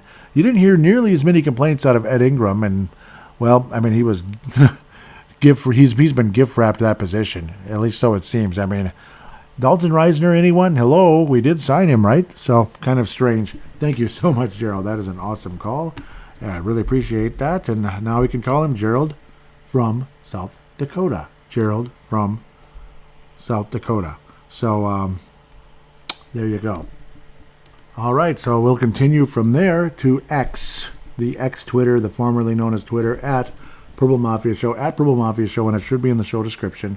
Want to thank Vince Germano coming in out of Australia, Lakers, Pies, Browns, Malcolm McSween coming in out of California, and Tene Brown coming in out of New Zealand for retweeting the most recent show. Really appreciate you. Purple Mafia episode 406. Generous tippers. We're generous tippers. Today, I still haven't officially decided on a name for the show, and we're in segment number 3. Got to think of something, and we'll see. Maybe something really cool will come to my mind, or something very basic, like trenches. I don't know. Yeah, trenches matter. Yeah, that might be something. Anyhow, Dave Hickey out of Iowa. Great to hear from you. And yep, this is where we can still hear from Dave Hickey, because I don't think the Facebook's coming back. That's just my guess. I might have to recreate Facebook all over again. Good luck to me, right? It could take like 50 years, you know. I mean, it was struggling forever. Kind of, it had some surges, and then it would do nothing for a couple of years, and then it would have another surge, and then it did absolutely nothing for the longest time. And then because of the Zimmer era was really bad, honestly. By about really after 2017, everything just stopped basically. And then last year the thing surged. It was like a 33% increase, which is insane. And then now they're killing the account, which I don't know why, because they're evil. Anyhow, let's get to Dave Hickey out of Iowa. Says, okay, yep, he's responding to something I said, so I better, yeah. So you guys know what the heck we're talking about. I was saying, come on, man. There we go. Evans has to bring that in, or at a bare minimum, bat it away. Dave Hickey was saying that was last week. That was the major turning point in the game. Him missing that interception, then a wide receiver pass to 2 wide open receivers for a walk-in touchdown. Yep, that was tiring as well. Great to hear from you, Dave. I was saying that absolutely murdered us. It's just been a bounce of the ball type of year. Everything's going wrong, a lot like 2021 all over again. Yep. So we go from there. Dave Hickey. Yep. And he's responding again. I was saying pure incompetence, bon voyage, Kirk Cousins. That was the pick 6, went for 99 yards. Looks like there's a bunch of replies. I wonder where they are. Dave Hickey said more mistake, not a bunch, but a few. More mistakes. Then they get a penalty on a touchdown and then throw a pick 6. So, yeah, it was pretty pathetic. Yeah, it could have been a touchdown. Please stop showing that clown singer that I don't like. Overrated singer. Vastly overrated singer. And I will say that till I'm blue in the face, because it's true. And if you don't agree, I don't care. Next, I was saying so sloppy. What a nasty overall game so far. Mad Martin says, we can wish Joey about Bon Voyage, Kirk Cousins. Carolina is one of the worst teams in the league, and our lot find a way to fell down by 10 because of a turnover and a 3 and out. Yep, this would be again Mad Martin coming out of Northern Scotland. So do think about the R lot and our lot. So, yep, do consider. Yep, I love the way you talk. Yep, and it's awesome. He says, it's unacceptable to always do this on a regular basis. He needs to go. Yep, how he just kind of, yeah, he like mind bleeps in like the worst time possible. That's Kirk Cousins. I was saying it's beyond maddening. What an utter tease that his whole career has been. Which makes, yep, and then Mad Martin says, bleeping priceless. Yet another bleep show from what's supposed to be a high-powered offense. The turnovers and the 3 and outs, they need to shake it up completely. The product on the field sucks. Yep. And yeah, even after today's game, I don't feel a lot better, and I'm sure Mad Martin doesn't either. Yeah, I mean, especially like when we were winning by like a point for the longest time. It was like, and we beat, like one bounce of the ball the wrong way, Carolina could have won. Just think about that. It's ridiculous. It is bleeping priceless, isn't it? Mad Martin continues. He was saying, let's be honest. If this team has any legitimate goal of being a contender, they should be blowing this team out. And it's like, no doubt. To think we were trailing 13-7 as long as we were. Yep. Mad Martin says, are they telling us something by keeping Ingram out there? Does that mean they're tagging on the season? Yeah, it's really weird. I was saying it makes you wonder, like, what the heck? Yep. Mad Martin continues, a win. Wow. Thanks to the D. So we've the best receivers in the league, the highest paid tight end, and a quarterback on $35 million, and they managed 14 points against one of the worst teams in the league. Exactly. See, that's why, for so many reasons, a lot of us veteran fans are not dancing on the roof. Because why should we? Why should we? The two of the best receivers in the league, both very young, of course. Yeah. And even a third one who's pretty good. He's limited. He's more limited than I'd like to admit. I'm a huge fan of KJ Osborne, but sometimes there's obviously there's a difference, between him and the Justin Jeffersons of the world. There's a significant difference. It's like, Justin Jefferson finds a way to get the ball in situations that other people just can't, and then does more with it afterward as well. But, great comment there on that one. That was a biggie. And then Tanae Brown wraps up the X section saying, again, Tanae coming in out of New Zealand, just catching up on the game. It's interesting how Kirk has been in the league so long, but when he starts the game with a mistake, he can't shake it. Surprised we won after the early pick six. Yeah, I mean, absolutely. A lot of times that's a mind bleep right there. When Kirk Cousins has a huge mistake early on in the game, we're usually dead. And like the strip sack against what was it? Was it Pollard and the Cowboys? That was a bad moment, man. That was a really bad moment, and the Vikings got blown to bits after that. Wow. What the heck? So, yeah, it's crazy. Absolutely crazy, to say the least. So now we're ready to move to, what's that? Instagram. That's right. Purple Mafia Show is on Instagram instead of Facebook, basically. Purple Mafia Show, basically. Yep, so just look on Instagram if you have it, and if you don't, please do get it just for the sake of interacting with Purple Mafia if you'd like to. And of course, X. Obviously, if you want to go on X instead, or both, at Purple Mafia Show on X. And for Instagram, it's the same thing. So thankfully, nobody ever took that away, which is great. Purple Mafia Show on Instagram. So the in-game thread looks like there's a bit there, which is good. Strike Force, that would be Mark from Iowa. Mark Carlson said, glad I can only listen on radio, traveling through sleepy eye right now, and I'm glad I didn't stay home or anywhere else to watch the game. Yeah, it was not real good. Not really good at all.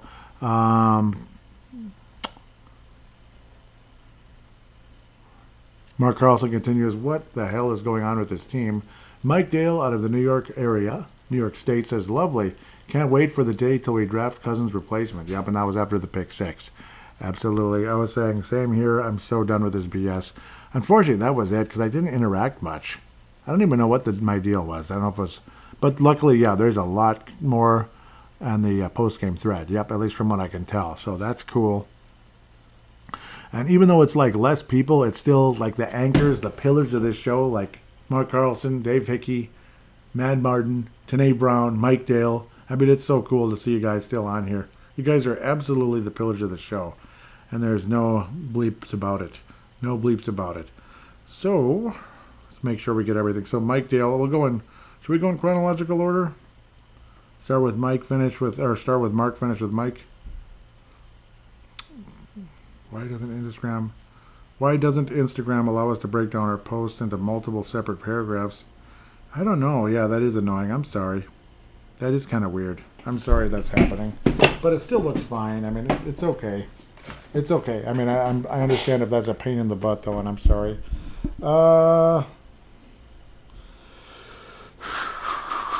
Let's start with... Yeah, that's what Mike Dale was saying. Yeah, why doesn't it allow us to do that? So now we'll go from the bottom up. Let's go that way. So Mark Carlson says, I've seen enough fumbling and bumbling. I have seen more than enough penalties. What? Just what are we going to do about it? Is this a circus or a football team? No more excuses. It's not the crowd or, like Kirk Cousins and all them were blaming the crowd because they're too loud so he can't hear the play when all you had to do is spike the ball. Yeah, that was pathetic last week. Like the dumbest excuse you could ever come up with, honestly. Embarrassing. Let's see. It's not this, it's not that. Let's get on the pulse side and stay there for 4 quarters. You know what I think, Joey? That this team needs more practice, needs more discipline. What in the blazes are they getting paid for? It's my team too, damn it. I have a lifetime invested in it. And speaking of that, it's going to take 3 or more wins just to put the team on the plus side, just to get past 50%. So let's get back in the fight. I want aggressive players with an axe to grind. Maybe Davenport today, huh? No, that was always me there. I want play calling that matches the tempo and intensity of the game. Coaches, where are you? Yes, coaches are part of the problem. I agree. How else do we have so many penalties, sloppy coaching, sloppy play? The whole staff needs to be put on notice. Unacceptable penalties are on more than just the players. Clock management, play calling, who is on the field, who should not be, are fundamentals. If we can't do that right, we are a circus, clowns and everything. Only I am not laughing. Quote unquote, step right up, folks. ... Joey, thanks for the star, and keep up the good work. P.S. Loving the fall colors and spectacular weather across southern and central Minnesota. You can keep the ladybugs and the tiny little seams or whatever they're called. Yeah, they're like the gnats or whatever. Yeah, those are annoying. For me personally, in the fall colors, there's nothing like a sugar maple, how they have that beautiful pinkish red hue. The one that I think is the most overrated of the maple trees is the blaze maple. It's nice, but it seems like everybody has the autumn blaze maple. It's cool and everything. It looks kind of like a hybrid in between a sugar and a red. But if I could just have a regular red maple or a regular sugar, I'd be very happy. In fact, one of each. If I could have my own house and have a sugar and a red maple in the same backyard or whatever, or front yard, I think that'd be really cool. So anyhow, cool. Yep, speaking of fall colors. Mark Carlson says, Sunday night football comment. There is an air attack in the Meadowlands, and it's not the Jets doing the attacking. And another comment, I really was cheering for Washington today. Skull. Yeah, that was an impressive game. It's too bad they didn't win.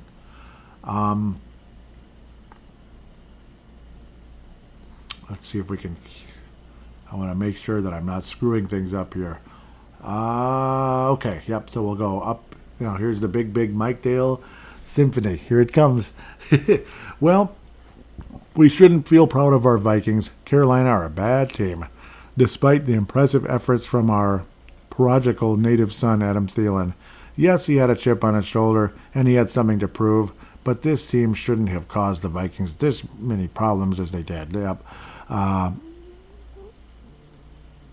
As mentioned, Alexander Madison is much more at ease when he knows that he is not expected to be the man or workhorse. Yeah, did you notice that? Yep, as assessed, yep, at tailback. With the addition of Cam Akers on the team, it seemed like the pressure was off and the two worked well in tandem. Yeah, and that's the good part about running backs. That's not like they're like, oh my God, this guy's here. It's all over for me. I'm going to lose my mind. So that's the good news. You can have 2 good running backs. It's very possible, like Thunder and Lightning years ago and such. Yeah, and Cam Akers looked really good, didn't he? Anyhow, this team, though, has some serious deficiencies that will culminate in this team probably not making the playoffs. This team is downright weak and soft in the trenches on both the interior of both the offensive and defensive lines. Long and short, they're getting too bullied to protect the quarterback in passing situations, and you don't get enough of a forceful push to yield a successful running game. Except for today, thankfully, but that's Carolina. They're one of the worst run defenses in football. Inversely, on the defensive side, the interior of the defensive line is getting blasted back and not very keen at stopping the run. Yeah, very true. Yeah, run up the gut, and the Vikings are in trouble. Not very keen at stopping the run and will hemorrhage yards at almost any instance. I know I should be happy about the first win of the season. I know the feeling, right? But it really doesn't instill with me much confidence going forward. I agree. Pros. Fran Tarkington Award goes to Harrison Smith. Yep, you got it. At least, yeah. I mean, we're of like mind anyway. We could have a different opinion, which is totally fine. That's the fun of it. That's the fun of it. If it's like one of those games where it could be one or two or three different guys. But yeah, Harrison Smith, I think, yeah. Harrison Smith, who had a decent rebound game from last week.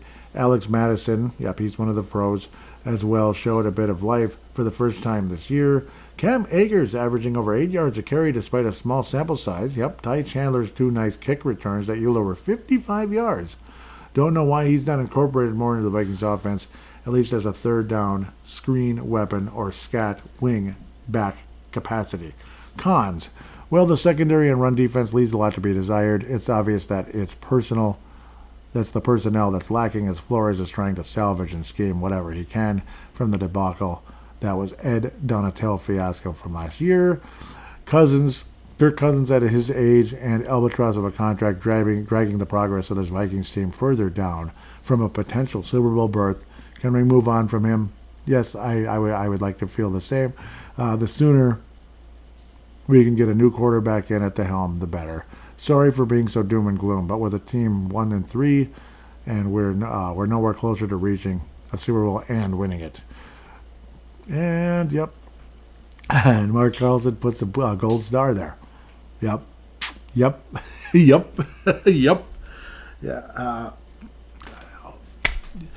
It feels like people are just going to be racking in the stars this year. Yep, as we're wrapping up the final segment here, the final section of it. Awesome. I'm going to give the gold star to Mike Dale. That was really cool. That was awesome. Mad Martin, and gosh. Oh, my God. Yeah, I don't know what to do anymore. It's like you guys are all, like, super good. It's like Mad Martin, Gerald String, great call, lots of great points. Mark Carlson, what an awesome line there as well. Man, for now, we'll go with Mad Martin and Gerald String for the silver. Mark Carlson today will bring in a silver-plated bronze because those were so good. Mark Carlson, you could be gold so easily. That's how good that was. You guys really help this show. You really do. And thank you so much for hanging in there despite Facebook going off the face of the earth. Mad Martin didn't have to worry too much because he's been on X the whole time, which is great, or Twitter, but X now the whole time, and he's been spectacular. Gerald String, thank you so much for that call. That was awesome. Keep them coming in out of South Dakota now. With that said, want to thank all of you very much, and keep enjoying those fall colors. This show's probably getting a little long in the tooth now, but amazingly, the New York Jets have tied the game up. Hopefully they don't blow it like the Bears and the Redskins. Hopefully they end up coming out victorious. That would be so cool. It'd be a very impressive win for the New York Jets. So go Jets, Jets, and beat the Yuck City Chiefs. Unfortunately, though, that might hurt our chances even more next week, but I don't think a lot of us are all that worried at this point. With that said, have yourself a wonderful week, and we'll talk about the Yuck City Chiefs next week's show.